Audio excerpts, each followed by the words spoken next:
Hello and welcome aboard WhalePod to another Genshin Impact video. In today's video we are going to be continuing the Chapter 3 Act 1 Archon quest that we have been doing for the past 3 videos, and as always I am your Captain Whale.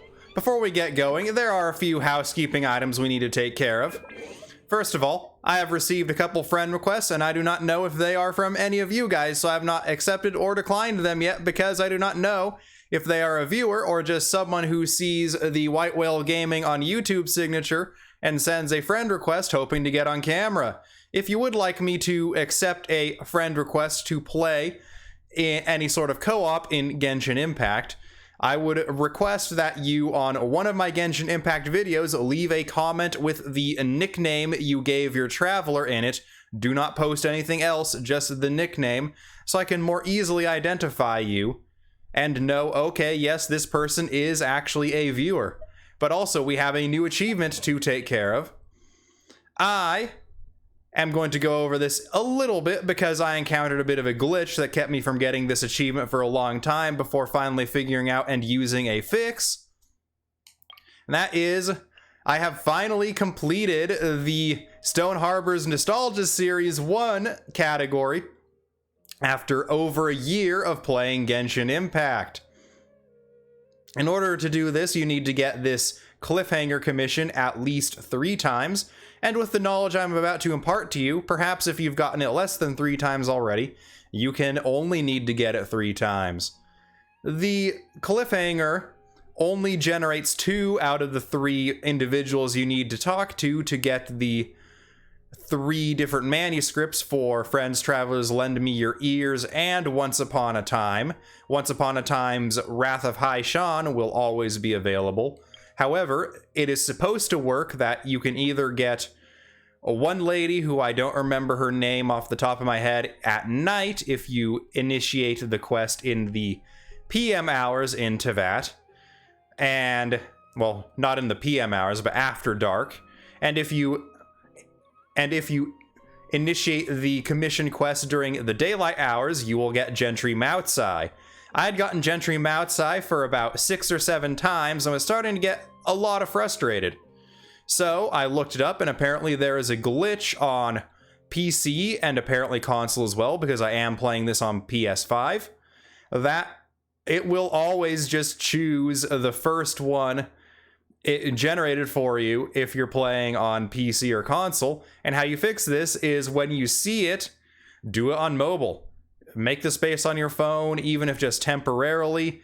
Download mobile, do the commission at the time of day you need to do it at in order to get the other person to spawn in, and you'll be able to get this one no problem. Just remember, at night for I forget her name, but she's, well, a lady. Gentry Moutsai is a man. She will be out towards the wharfs just south of the, well, not south, like northeast. It's the North Wharf, like right by the main entryway in to Liyue Harbor that most people enter in through to the city for the first time. Or in the daylight hours if you are looking for Gentry Moutsai. So that's how you get rid of that glitch or bug. And there's the 5 Primogems. And there is the achievement cliffhanger, probably the rarest achievement category. A name card. Let's go ahead and clear this away, or else we will have a red exclamation mark on Paimon the entire time. It does look nice. We're not going to do anything with it at the moment. But that is now one more achievement banner that I have down. Now, a few other items before we get into the main meat of the story. Continuing on with what I was saying about Dia's voice acting from before. It seems like her voice actor is doing a decent job, but I still don't think the voice quite fits Dia. That will, whether it fits her truly or not, will have to wait to be seen when we have Dia in game and can actually hear how her combat voice lines sound, as that is what you're honestly going to be hearing most often. So it all depends on, does the combat voice fit the character? Just don't mind me picking up my last couple Mystic Enhancement ore for the day while we talk. Also on that subject, we also know the 3.1 drip marketing, so we know that 3.1 does not contain Dia, but we do know that it contains Cyno, Candace, and Nilou. Nilou was mentioned in last episode. Cyno is featured prominently for the Sumeru arc of the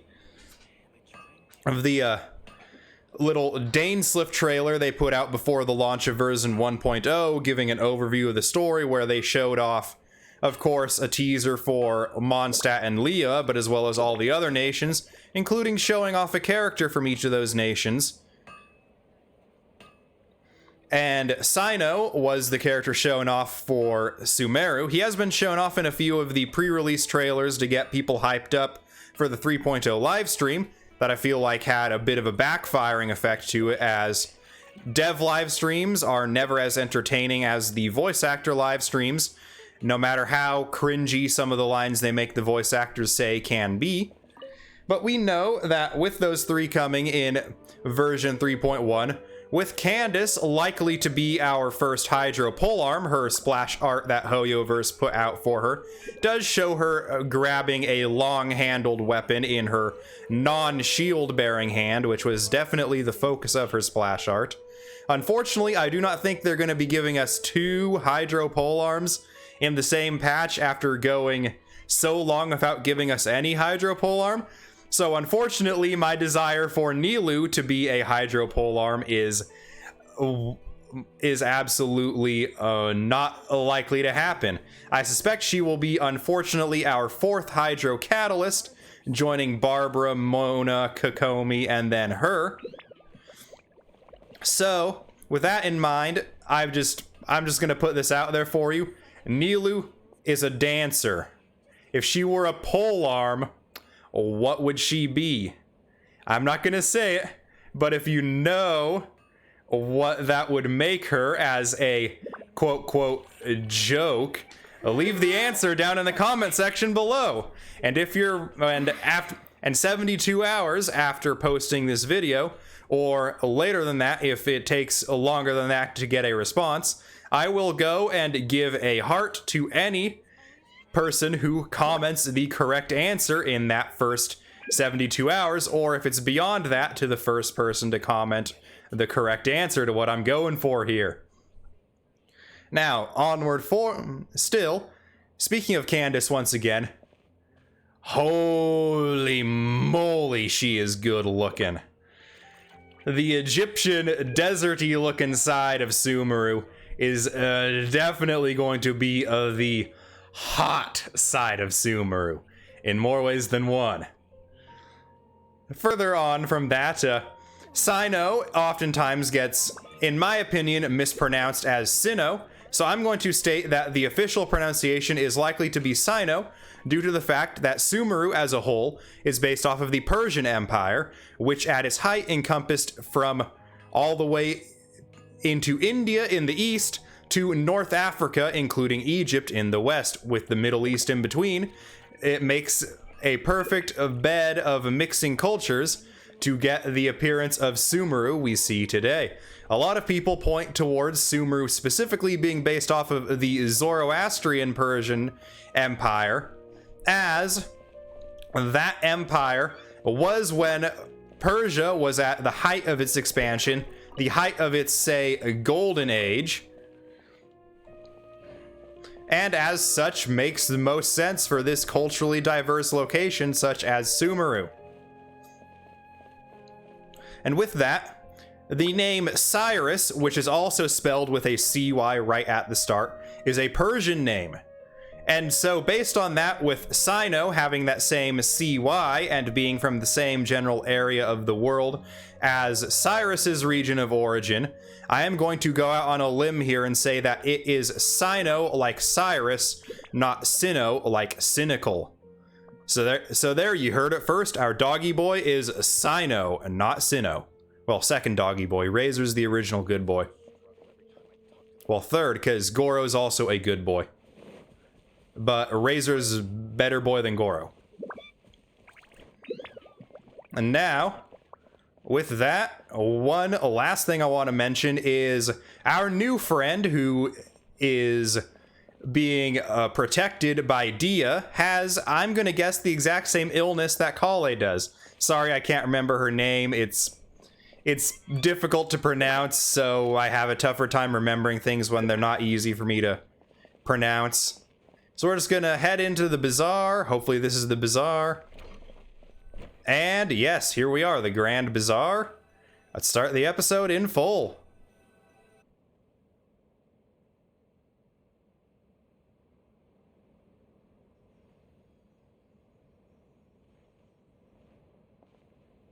Sorry I'm late, Nilu.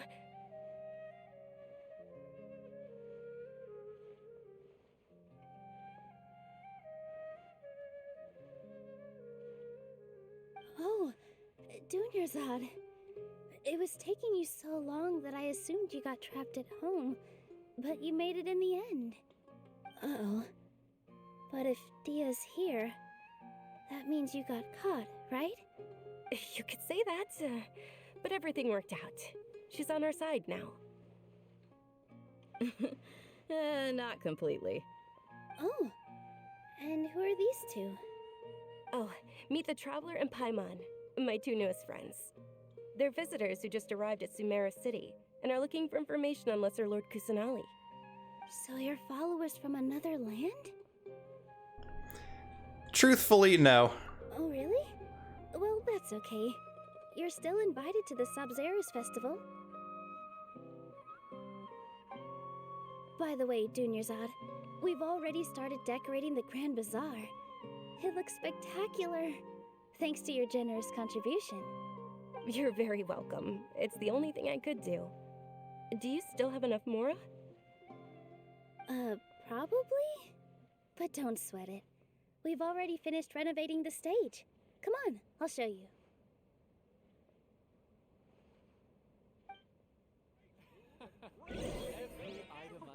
Well, performance time, it would seem. Maybe. Wow! This place is amazing! Not bad. Last time I was here, the stairs were full of holes. The stairs were nothing. A little while ago, we discovered that the tree above the stage had a huge chunk of bark ready to fall off. Mr. Zubair was worried sick. We reported it to the academia many times, but they never sent anyone to deal with it. We didn't want anything bad happening, so we were going to cancel all the stage performances. Why didn't anyone come to handle it? Oh, probably because it was the theater asking. The academia looks down on performers like us. They probably think it would be best if the theater closed down completely. We can't let that happen, though. Not only would everyone involved in the theater go hungry, but then we wouldn't be able to hold the Sabzeruz festival anymore. Thank the Dendra Archon for Dunyarzad. With the Mora she gave us, we hired someone to patch up the tree, and we also gave the stage a much-needed makeover. The stage is going to be even prettier when it's festival time. I can't wait for you to see it. And I can't wait to see you on the stage. You've been practicing so long already. It's almost time for your dream to become reality. It's our dream. I'll do my best for the two of us. Nilu, what are you gonna be doing at the festival? She'll be dancing the dance of Sabzeruz, the most important performance at the Sabzeruz festival. Dunyarzad, have you told him the origin of this holiday? I only told them about the Greater Lord and Lesser Lord so far. Okay, then I'll tell you two about how this holiday came to be. According to legend, the Sabzeruz festival was originally the Goddess of Flowers' birthday celebration for the Greater Lord. A long, long time ago, on one of Greater Lord Rukkhadevata's birthdays, her friends threw her a celebratory banquet. Some of the gods got drunk. One started playing music, and the Greater Lord started singing, so the Goddess of Flowers began to dance. As she danced upon the grass, countless beautiful parisaras began to bloom wherever she stepped. Those brilliant purple flowers became her dazzling stage. All the gods clamored, "Oh, if only time could stop at this very moment." Sounds like they had a great time. Of course course they did. When people mention the gods, they always think of the Archon War. But Sumeru's gods also had happy times. Although they aren't around anymore, they're preserved in our tradition of dance. This outfit I'm wearing is apparently based on how the goddess of flowers looked. Though we're just tiny people compared to the divine, we still have to do our best to make sure that the birthday girl feels loved on her special day. Nilu, you of all people will definitely be able to convey our well wishes to the Dendro Archon. I also noticed that you went the extra mile and scattered Patisaras around the stage. They symbolize the goddess of flowers, after all. It's just a shame that all the real Patisaras went extinct after her death. Yeah. The Greater Lord brought forth Patisaras in memory of the goddess of flowers, but she ultimately could never truly replicate that beautiful purple. Thinking about the goddess of flowers dance makes me wish I could have seen it. If my stage were anything like that, I'd be thrilled if I had just 2 real Patisaras on the stage. So, Traveler and Paimon, what do you think? Interested in the Sabzeruz festival? Will you two be coming? All of Lesser Lord Kusanali's followers will be there for her birthday. It'll be a good opportunity for you to learn more about her. Ooh, Paimon thinks that's a great idea! You sure it's not because you want in on the fun? Hey, come on! There's nothing wrong with enjoying a festival. Besides, it's Lesser Lord Kusanali's birthday. She'll be happy to have more people who are celebrating it. So how about we all attend the Sabzeruz festival together? Sounds like a plan. Dunyarzad, let me show you which stage decorations we've picked out so far. Traveler and Paimon, if that doesn't sound interesting to you, then feel free to explore the area. Everyone at the Grand Bazaar loves Lesser Lord Kusanali, and we're all looking forward to the Sabzeruz festival. In that case, we'll take a look around.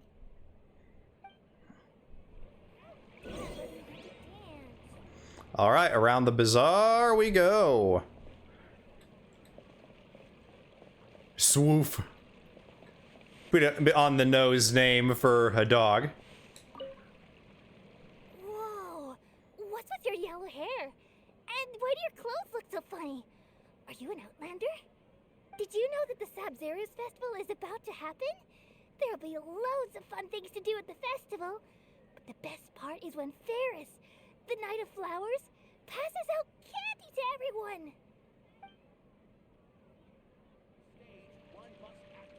Nice that they're voiced. This is Archon Quest after all. Oh, Baba. We'll talk to you later. Shrimati, what do you have to say? Dancing at the Sabzeruz festival. You know, I also danced when I was younger.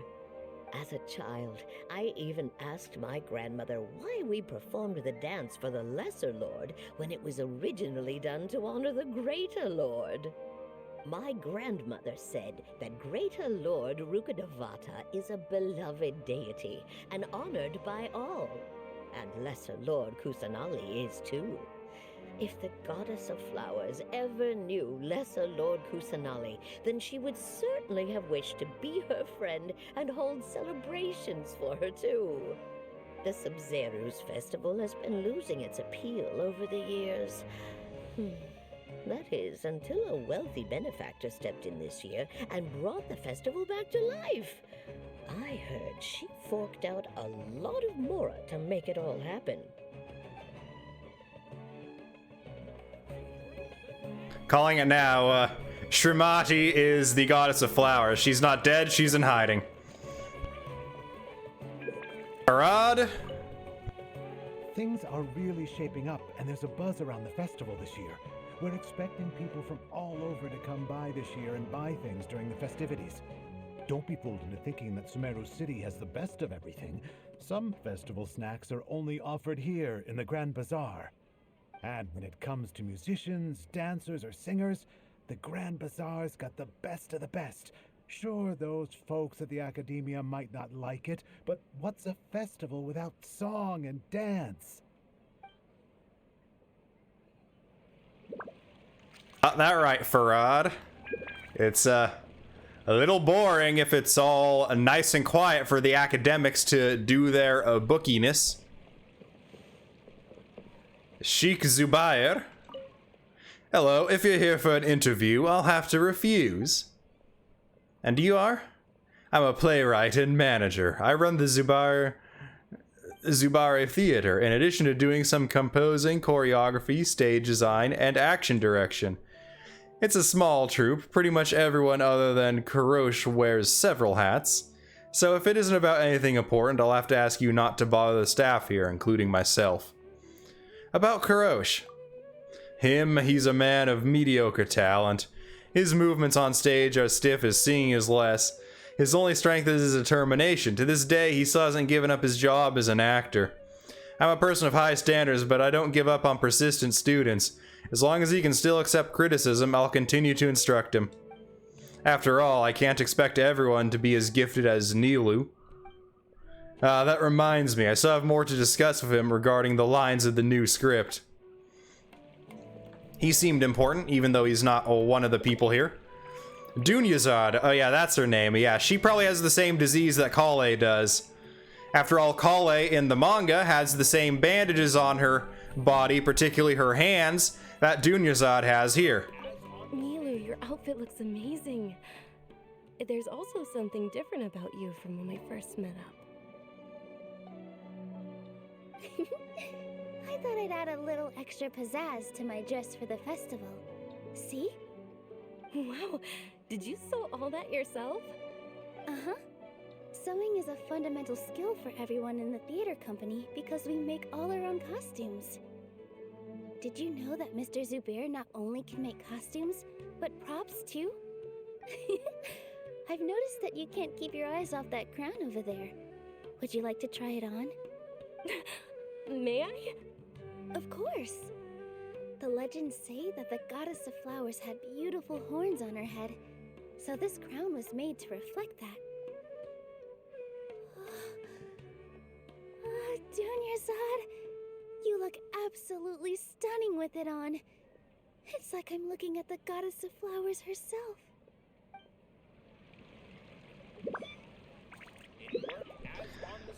Yeah, and also an interesting thing about that disease. One, it appears to be the animal form of the withering, seeing as they appear to be connected. The withering is how the plant life responds to the illness of the Irminsul, and this disease appears to be how humans in particular react to the withering of the Irminsul. It also has roots in... Not only did it steal a couple notes from Grayscale in Game of Thrones, but it also appears to be partially inspired by leprosy, and even a dark point from India's past, that being the lowest caste of the caste system, which while modern India has formally abolished the caste system, particularly, I believe, in more rural parts of India, it's still effectively alive and well, as in these smaller communities, it's easier to keep track of which people historically come from which families, meaning it's easier to keep track of which people are which caste. But that aside, stall vendor, do you have anything for me? More wine and meat free from your worries. Of course, you can't drink too much or you'll make a fool of yourself. And you are? Okay, he's not a merchant. I own a stall here selling drinks and snacks and stuff like that. My food is reasonably priced, a popular choice for student meals, welcome parties, and team building alike. I even got the Mahatma along among my clients too. One bought a whole case of wine. Sounds like a heavy drinker. Ha, I actually have no idea what he does, but folks say he's a Mahatma. He was tall and looked like a guy who could hold his drink, but I couldn't tell if he bought the wine for himself or someone else. I remember him murmuring something like one case should be enough for an apology as he carried the wine. Say, maybe he wanted to get someone drunk so that they'll forget his mistakes. I thought he was going to be a vendor with more recipes for us. Speaking of that, we did get some Pizza Hut inspired recipes in the mail. this morning in the Paimon menu because Pizza Hut China is having a collaboration with Genshin Impact, just like KFC China did with Genshin Impact last year. Fortunately, it does not appear that there is any sort of exclusive wings tied to this one, like there was with the Wings of Feasting for the KFC crossover. But we did get 3 Pizza Hut inspired recipes. And now Dea. Huh. Revamping the stage for the festival couldn't have been easy, that's for sure. I bet this year's festival will be one to remember. I don't know much about the Grand Bazaar, but I do know that the residents here have a penchant for song and dance. 2 things that the academia doesn't particularly approve of. Oh, and the perfume sold around here is a lot better than what you'll find elsewhere. The fragrances are longer lasting and they're gentler on your skin and... I mean, that's what I've heard at least.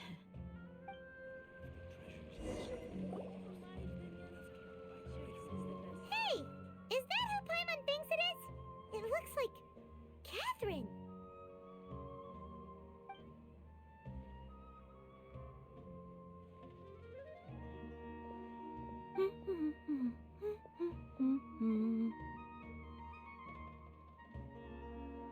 Huh.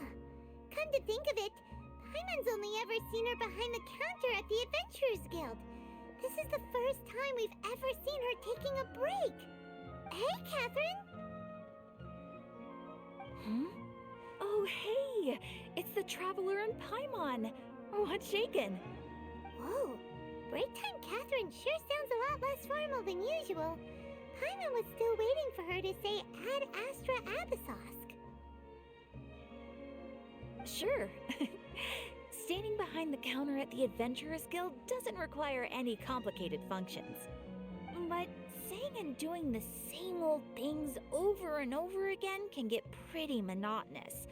Like watching the same Fontaine movie day after day. But take you two, for example. You travel across Tevat to enrich your lives and gain new experiences. Well, we enjoy traveling across Tevat and all that, but we're mainly looking for clues about her brother. Yes, you should keep searching. Sometimes the answers we're looking for aren't necessarily at our intended destination. Instead, they're found along the way. Huh. Haven't we heard someone say something pretty similar recently? Anyways, what brings you out here, Catherine? Are you also a fan of the Sabzeruz Festival? No, not particularly. I guess you could say that I'm loving the recent atmosphere here. If festivals bring happiness to everyone, then that's where their true value lies. Oh, it looks like it's about time for me to be heading back now. Alright, we'll see you next time at the Adventurers Guild. Oh, by the way, thanks for connecting us with the Eremites. We've already made some great friends in Sumeru City thanks to you. I'm sure you two will get along well with the people here. You've already been blessed by the element of Dendro after all. See you around.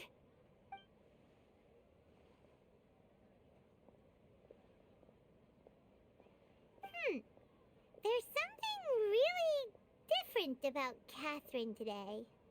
Hey, Traveler. Paimon. Oh, hey, Dia. What's going on? I've got something to tell ya.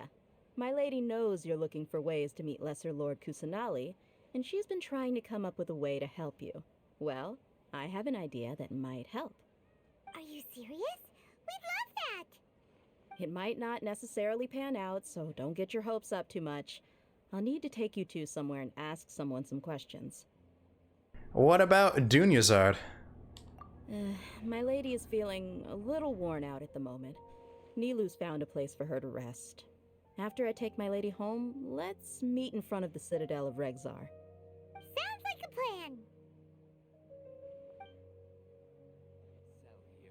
Let's head over to the Citadel of Regzar and wait for Dia. Oh, and Whale Pod, I just want to get this out here right now. I'm looking respectfully. I'm looking, but it's respectfully. wait for Dia.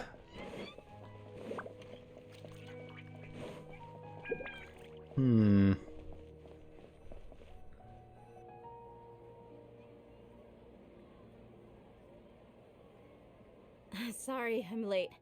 It took some convincing for the master and mistress to believe that Miss Dunyarzad was only sitting in the port for a while because she was in a bad mood.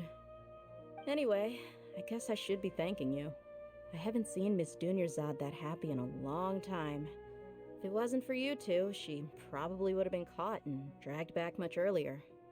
You sure sound a whole lot nicer than when we first met, Dia. Who would have thought you had such a soft spot for Dunyarzad?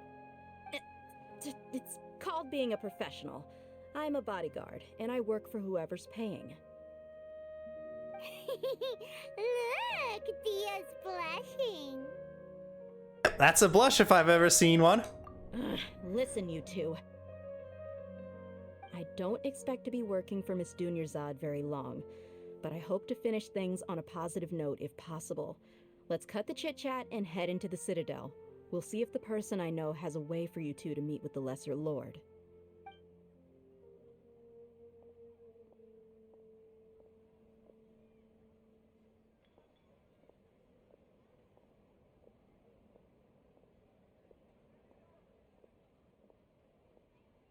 Oh, hey, Chief. Ha, Dia! What are you doing here? And well, didn't expect to see you three together. I take it you all know each other already? We met this morning after the Adventurers Guild pointed us to Osfon for more info. No kidding. So, where's Ruksha? I thought I'd help these two out by asking about the theft. Anything you can tell him? Rukshaw's gone over to the Academia. The Grand Sage recently ordered Sumeru City to begin bolstering its defenses, so people from all over have been called back to the city. Since you've already mentioned the theft, I suppose I might as well tell him what we know. Appreciate it, Chief. Theft? Sorry, what the heck are you guys talking about? Just recently, the Academia lost something, and there's a chance the item is connected with the Dendro Archon. This case might just somehow help you in meeting her. I suppose that's one way to look at it. But if you ask me, the case is more about the Academia than anything else. Let me fill you in. The Academia recently sent a convoy to pick up an important package from Aru village. Word got out, and the convoy was robbed on its way back. The Grand Sage took the whole matter very seriously. Not only did he dispatch the Matra, but also enlisted our help in the search for leads. All we know so far is that whatever was stolen is currently in Port Ormos. You two have heard of Port Ormos, haven't you? It's the largest commercial port in all of Sumeru. You can travel there by leaving Sumeru City and heading south along the river. The Academia's grip isn't long enough to reach all the way to Port Ormos, so the city's a little more laid back, meaning the population's also a mixed bag. You never know who you'll meet there. Apparently what was lost has a great deal to do with the Akasha, knowledge, and even the gods. I'm afraid I don't have any other details for you, though. If you're interested, maybe you could head to Port Ormos and ask around yourselves. If you want my advice, try introducing yourselves as students of the Academia once you're there. Students of the Academia? Are you serious, Chief? All the Academia students are in Sumeru City, you know. Why should they pretend to be students in Port Ormos? If you're also interested, just go there and see what happens. Count me out. I've got plenty of work to do here for the Homayani family. And take it from me, if you two really do decide to visit Port Ormos, you'd best watch your backs. Let's just say that the Eremites there aren't nearly as friendly as those here in Sumeru City. There are even some extremists who go around shouting slogans like, "Retake Sumeru for the Scarlet King." Word is that more and more are joining their movement. They're becoming a real headache for Chief and the others. You bet they are. The Scarlet King's been dead for thousands of years. Now they start spreading rumors of his return. Ridiculous. Not everyone's like you, Chief. Even the desert natives who abandoned their homes in the wilderness still wish to have a god of their own. Well, Traveler, that's about all the information we have for you. Thanks, Dia, and you too, Lost Fund. Since we've gathered all we could for the moment in Sumeru City, let's head to Port Ormos and see what we can find next. Miss Dunyarzad is looking forward to seeing you both at the Sub-Zeru's Festival, so be sure to get yourselves back here in time for that. Don't worry, we will. Good. Then we'll see you both at the Sub-Zeru's Festival.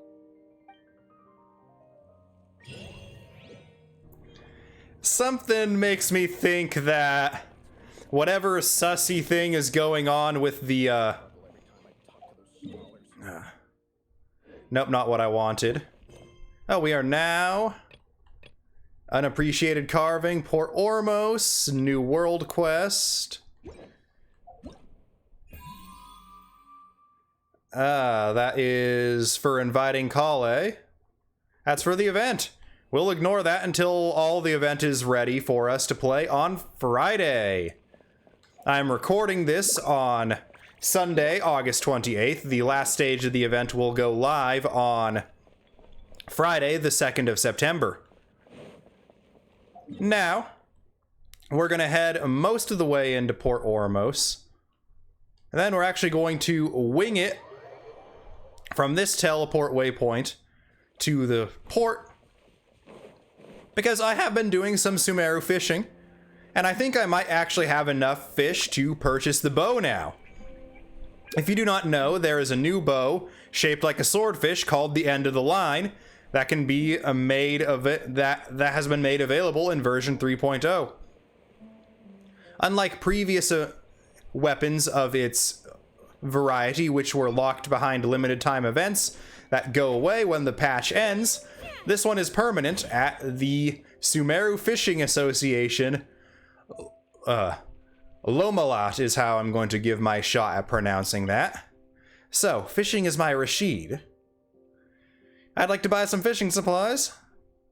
Take your pick. They're all affordable, and rest assured, my friend, I have other ways to make a fortune. End of the line. Let's see what we need. We need 4 of 4 Peach of the Deep Waves. We do have the 4 needed. We have 20 of the 16 needed Lazurite Axe Marlins. And we have 16 of 16 needed Halcyon Jade Axe Marlins. So, we are going to get ourselves a end of the line. It is refinement rank 1. There are 4 refinement materials that can be purchased. We're still a ways away to getting the Sumeru fishing rod, but that's okay because we have the 2.1 event fishing rod, which works no matter which region you're in. But we also have the original fish ointment, which requires half the materials per unit of it as the end of the line itself does. We do not have enough to get any of those, but you can get 4 of these to refine your end of the line to refinement rank 5, which will double that blue 80% to 160%. It is the same base stats as the catch, aside from having a different passive, with 510 base attack at level 90 and 45.9% energy recharge at level 90. Quite the good energy recharge stat stick. Not as good as a Favonius Warbow, but better than the energy recharge on the Sacrificial Bow. Now with end of the line covered, we are going to head in to Port Ormos, using Yelan to cover more ground because the Traveler's stubby little medium female legs are not carrying us fast enough. We need the fastest movement speed of any method of travel in Genshin Impact to get us there quicker.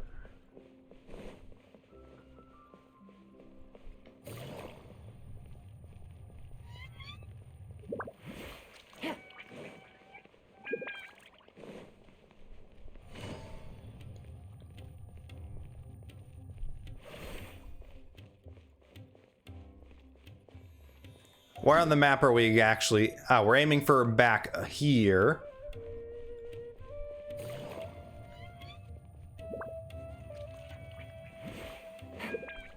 Yes, this leads us to where we need to be.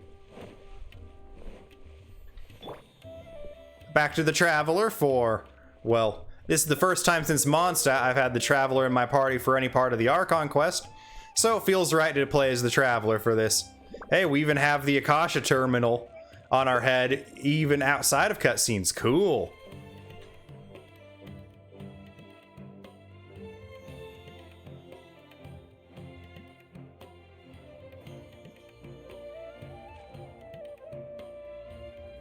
Come and have a good look yourself.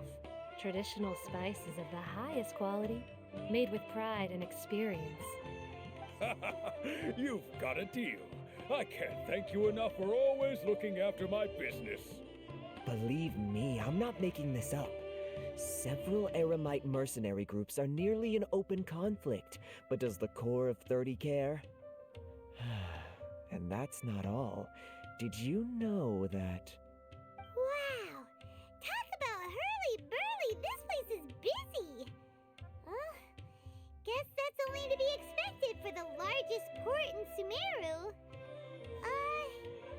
Maybe it's because of what Dia told us earlier, but Paimon can't seem to shake the feeling that there's also danger lurking in these crowds. Let's get our bearings so we can start looking for leads. We know that whatever the Academia lost is related to the gods.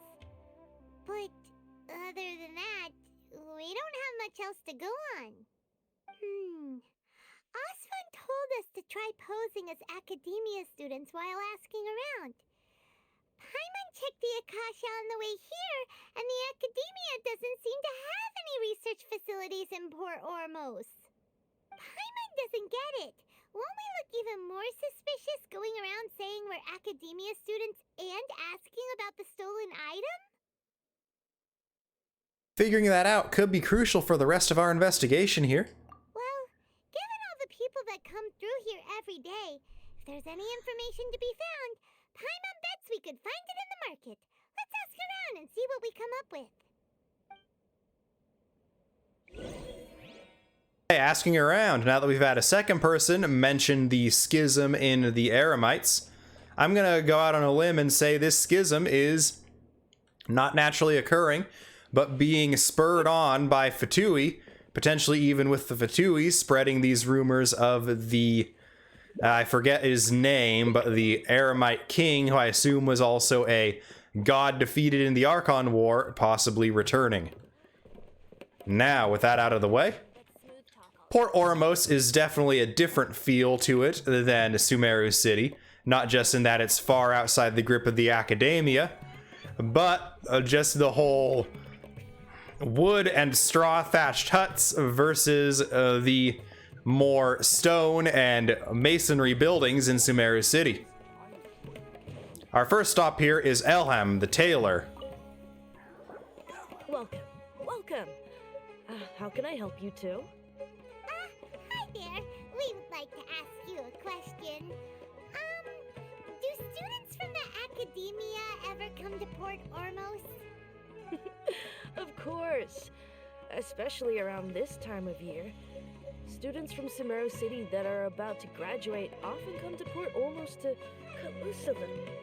Many people often talk about how hard it is to get accepted into the Academia, let alone graduate. But those who finish their studies and go on to become full-time researchers at the Academia have it even harder. Sure, we may not be Sumeru City, but Port Ormos offers beautiful scenery and a stress-free environment. Some even say it's good luck to come to Port Ormos, so students and researchers come flocking here when things get to be too much at the Academia. Ah, you see over there? Those are students from the Academia. They look pretty serious, maybe even a little worried. They've been looking worried and miserable ever since they got here a few days ago. If you ask me, the life of a merchant is better. So long as the Akasha teaches us what we need, then life is good. Those students seem to be discussing something. Let's see if we can listen in. Smooth talk all day.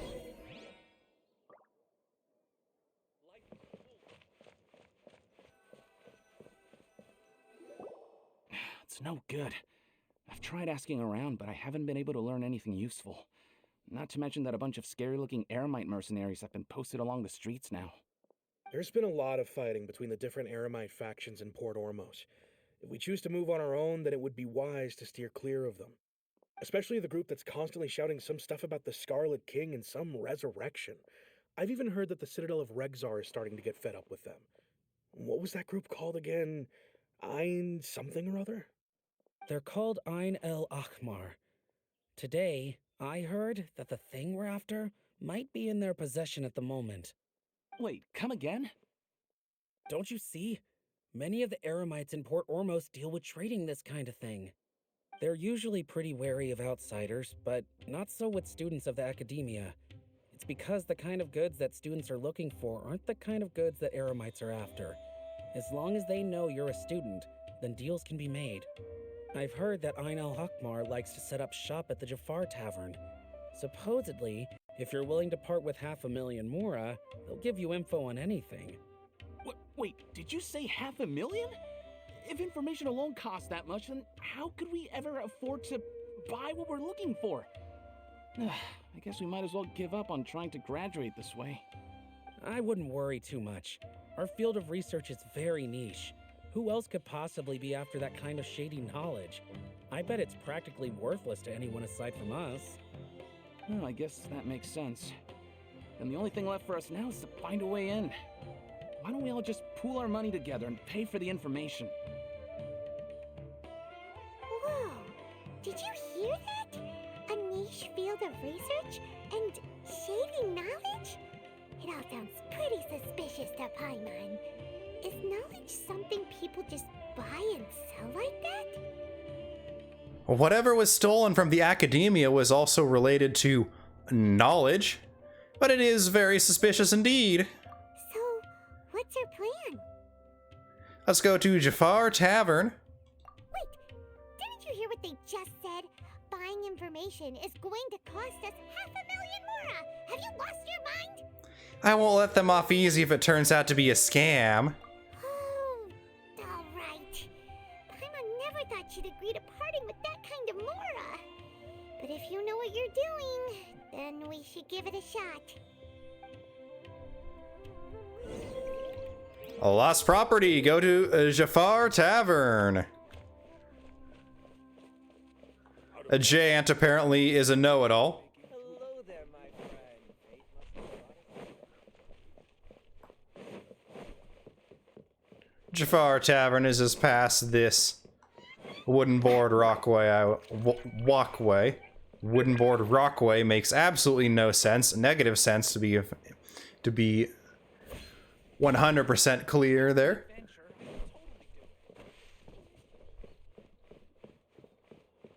And we are going the wrong way. Yeah, let's just get up here. This teleport waypoint's up on a high point. We can get the bird's eye view.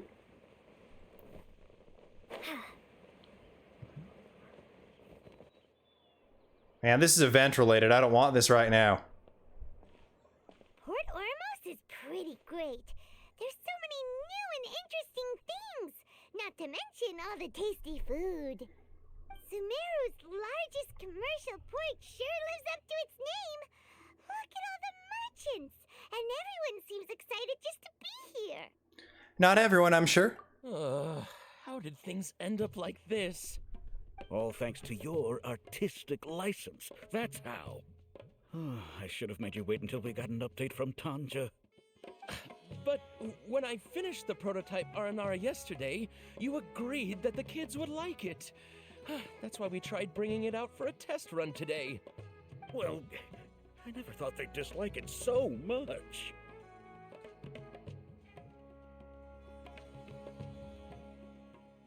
Oh, what should we do? There we go. They sound distinctly less than excited. Whoa. Yeah. Compared to everyone else, they seem really down in the dumps. Let's go find out what's going on. Hey there! Paimon's name is Paimon, and she's a traveler who was just passing by. Is there something bothering you? Oh, I noticed you two a moment ago. Welcome to Akara Crafts. the best toy store in Port Ormos. At least for now. What's bothering us is this prototype Aranara. To start with, could I get your opinion on it? Prototype Aranara? You mean this wood carving here? It looks like a mushroom monster to Paimon.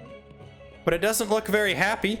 Oh, there we have it. The verdict is in. What a headache. Not the first negative feedback we've had. So, what exactly is a prototype Aranara? So for context, Aranara are magical creatures in Sumeru fairy tales that live in the forest.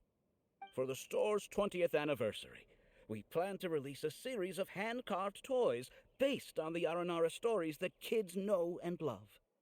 This is a prototype we made to get an idea of how they would react. But when we put it out there, the reaction was not quite what we'd anticipated. They thought it looked like a mushroom too, huh?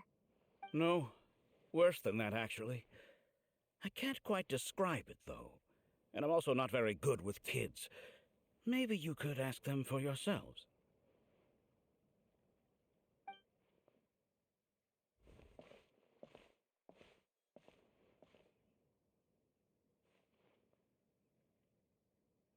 This is not an Aranara. No way. I've read Uncle Tanja's Aranara and the Ill Little Fungus. It says that Aranara are supposed to be chubby and squishy. The carving looks nothing like that. Toys do look better when they're round and chubby. Uncle Tonder said in Aranara's vow that you can deceive the eyes, but you can't deceive the heart.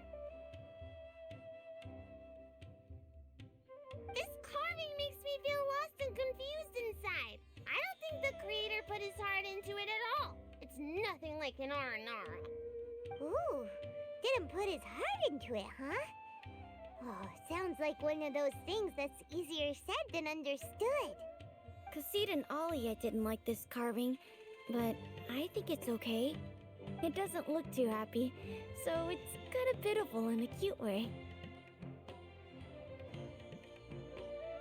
Oh, a positive review!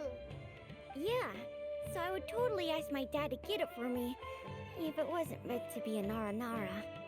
Oh, well, that took a sudden turn for the worse. We asked the children for their opinions. Oh, how did it go? Has it maybe, grown on them at all? Unfortunately, no. Oh, this is such a shame. Why isn't Tanger back from Gandharvaville yet? Oh, the kids kept mentioning an Uncle Tanger too. Who is he exactly? Uncle Tanger is a famous children's author here in Port Ormos. He wrote quite a few stories in the past, but none of them were popular among children. Just like our prototype Aranara. But around a year or so ago, he suddenly had a eureka moment or something, and suddenly the children loved every one of his stories. That's right. My little Ghaffari loves his stories too. The whole reason we decided to make these carvings was because we saw just how popular the Aranara are among children. We asked Tanja for guidance, but right after he agreed, he went off to Gandharvaville with his son to look for inspiration. They haven't returned yet. We were running out of time, so we had no choice but to carve an Aranara based on our own imaginations. As you can see, this was the result. Oh, we have to do something. Hey, since you're the famous traveler, could you do us a favor and look for Tanger in Gandharvaville, he doesn't have to come in person if he's too busy. Just ask him to write down his suggestions and bring his notes back to us, if you could. Please, if only to put a smile on the children's faces. And, of course, you'll be well compensated for doing us the favor. They seem pretty desperate. Let's help them out. To see the kids smile. And also for our reward. Okay, we'll do it so that Paimon can get her rewards.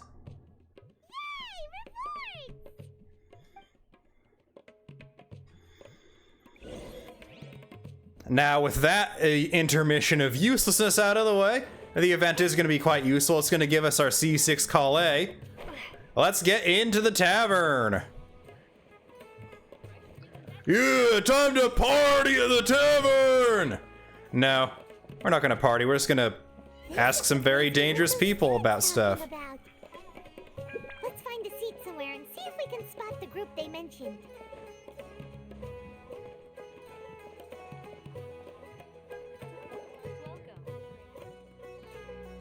Oh, you've arrived. Please take a seat. So, they think that they can go toe-to-toe with the boss? Ha! Once we reclaim the power of the Scarlet King, they'll be the first that the boss punishes. They're nothing to be afraid of. Our main rival now is the Caracal Battalion. They've also amassed a significant amount of more this time, so we mustn't underestimate them. How can the Caracal Battalion compete with the boss when they're nothing but a bunch of money-grubbing opportunists out for a quick mora? Yeah, with boss's fervent devotion, he'll be able to use this power to bring our god back this time. Huh. All these guys talk about is the Scarlet King, so they're probably the ones we're looking for. Greater Lord Ruka Devata. That traitor and her followers must not be spared. The day will come when the Scarlet King exacts vengeance on Sumeru, and all of them shall be punished. Greater Lord Rukadevata, a traitor? Yeah, Paimon was wondering what they meant too. We should ask about that if we get the chance later. Get some information from the Emirites we will, or Eremites. Tariq, let's chat you up, buddy. Huh? Who are you? What do you want? I'm a student from the academia. A student? What's a student from Sumeru City doing in Port Ormos? Getting turnt, man! I'm looking for info about a certain something. Ah, well, if it's info you want, you've come to the right place. The question is, can you afford it? I grinded ley lines all day for this. Paimon can't stand to see so much more go. But there's no other choice right now.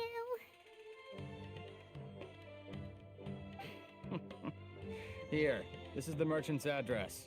Whatever you're looking for, you'll find it there. Hmm?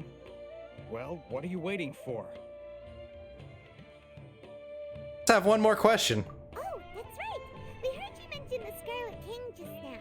We're actually interested to know more because we're,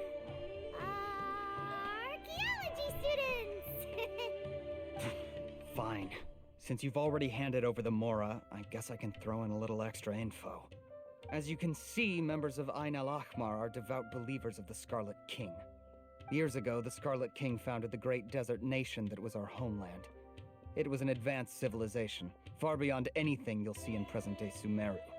The Scarlet King was the rightful god of wisdom, but he was betrayed by a companion he trusted. She even stripped him of his title, God of Wisdom. So, you mean the traitor was...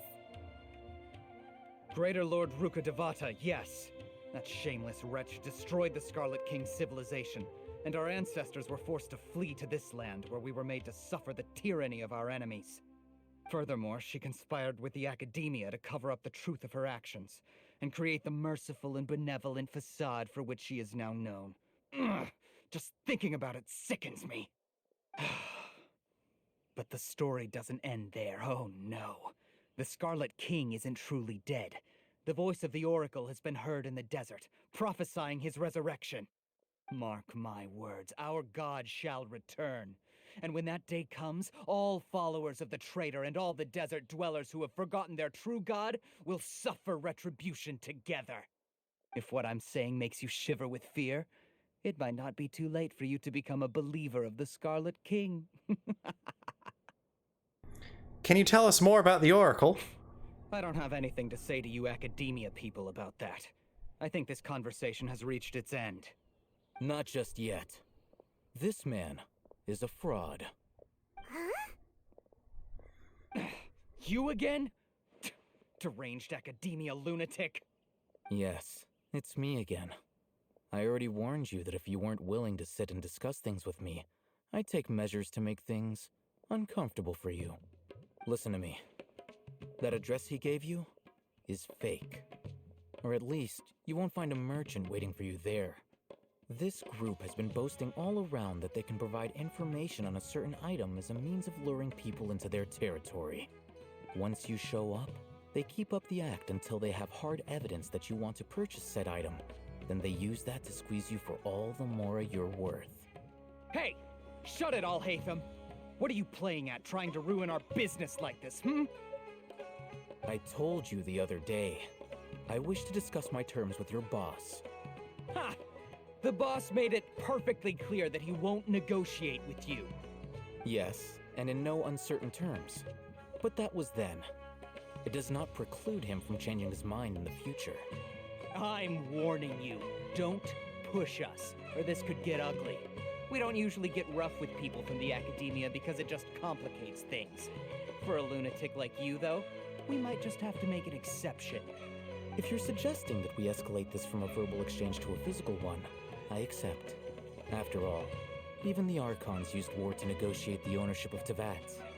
If, on the other hand, we can't agree on any means of negotiation at all, then I'm afraid my next course of action will sting a little more than the mere falling through of a few business deals.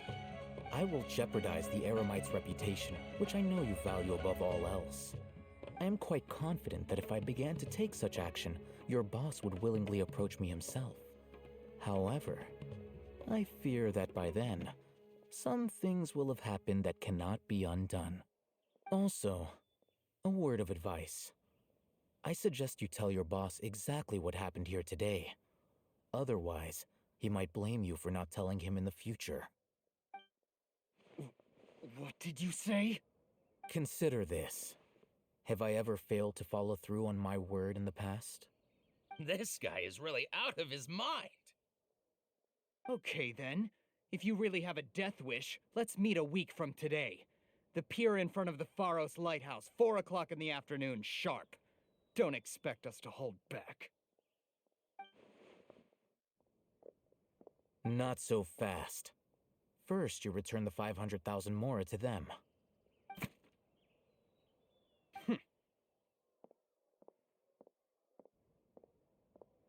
Please, I beg you, don't provoke them. We can't afford any trouble with this crowd. They haven't even paid for their food yet. Ah, Mr. Iman. There appears to be fewer staff in the restaurant recently. This wouldn't happen to be because they're all busy spreading the word to the students, would it? Well... Someone who chooses to do business with a group like that really can't afford to get so flustered the instant someone confronts them about it. Consider the meal compensation for our silence. I'd say you're getting an excellent deal. Whoa, did you see that? He not only got us our Mora back, but sent the Emirites running too. Plus, he seems to know a lot about what's going on around here. Let's catch up with him and ask some questions. He went that way! After him! Okay, chasing down this mystery man. Wait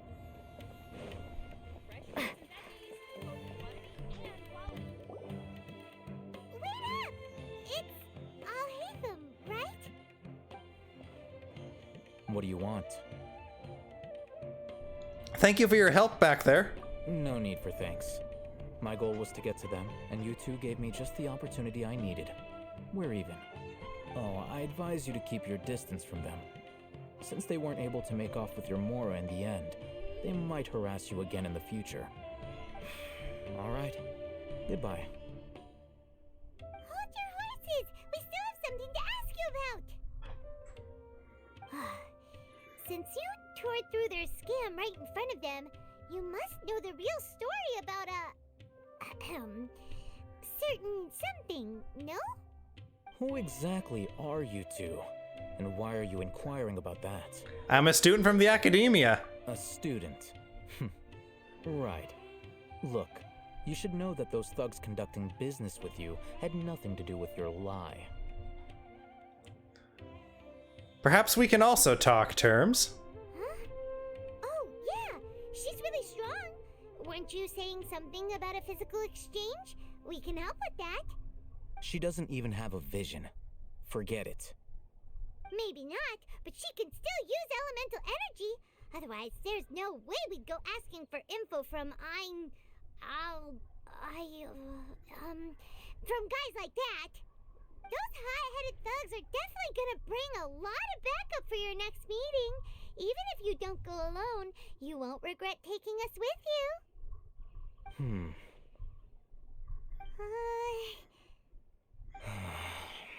All right, I accept. Got a pen and paper? If you're searching for someone who sells that kind of merchandise, I'll give you one of their addresses, and you can try your luck. We'll reconvene at the appointed time by the pier.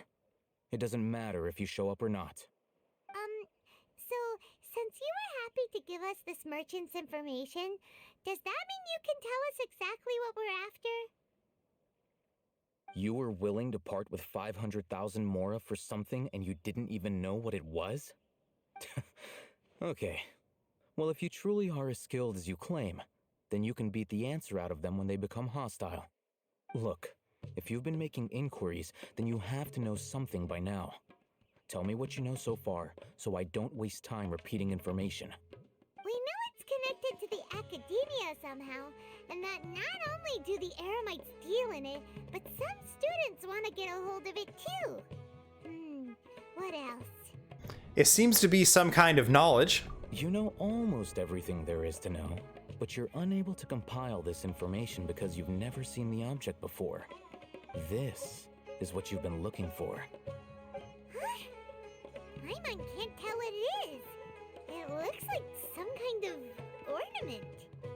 This is a knowledge capsule. To put it simply, it's a vessel that can store a fixed quantity of canned knowledge. It's like a miniature Akasha. Anyone who links it to their personal Akasha terminal instantly becomes privy to its contents. Anyone? Correct. Anyone. Unlike the Akasha, which heavily regulates who can access what information, knowledge capsules confer their contents without any requisites. That's amazing! It's essentially a convenient and harmless vestibule for knowledge. Unfortunately, it's illegal in Sumeru to privately possess or trade them. They were created as a means for scholars to transfer knowledge gained from Irminsul into the Akasha, and are intended to be destroyed immediately after use. But despite strict regulations, some of these knowledge capsules will always escape destruction. After all, there will always be those in this world who are dissatisfied with life as designed for them by the Akasha and wish to change their fate. Over the past century, a wide variety of canned knowledge has been leaked from the academia. Now, in Port Ormos, the valuable ones are a means to mora for the Eremites. Meanwhile, those which the Eremites deem to be useless to them occasionally prove useful to the common citizens and hapless academia students. Well, I think that about sums it up. I heard that the academia lost something recently. Seems like it's a knowledge capsule. Oh, so that's your true objective. I want to learn more about it. With our current arrangement, I don't believe I can offer an answer. What do I have to do? You're still resolved. Fine. Let's talk somewhere with fewer people.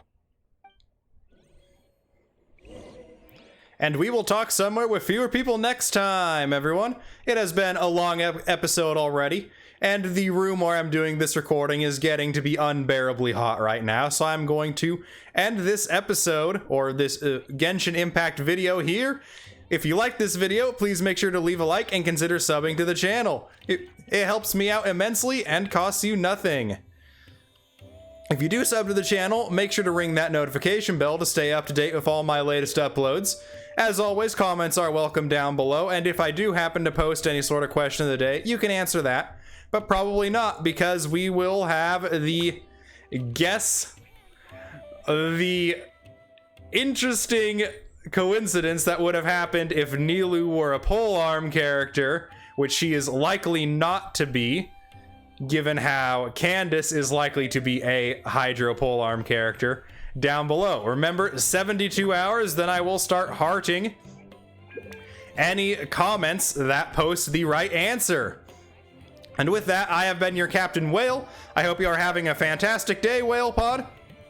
But until next time, goodbye.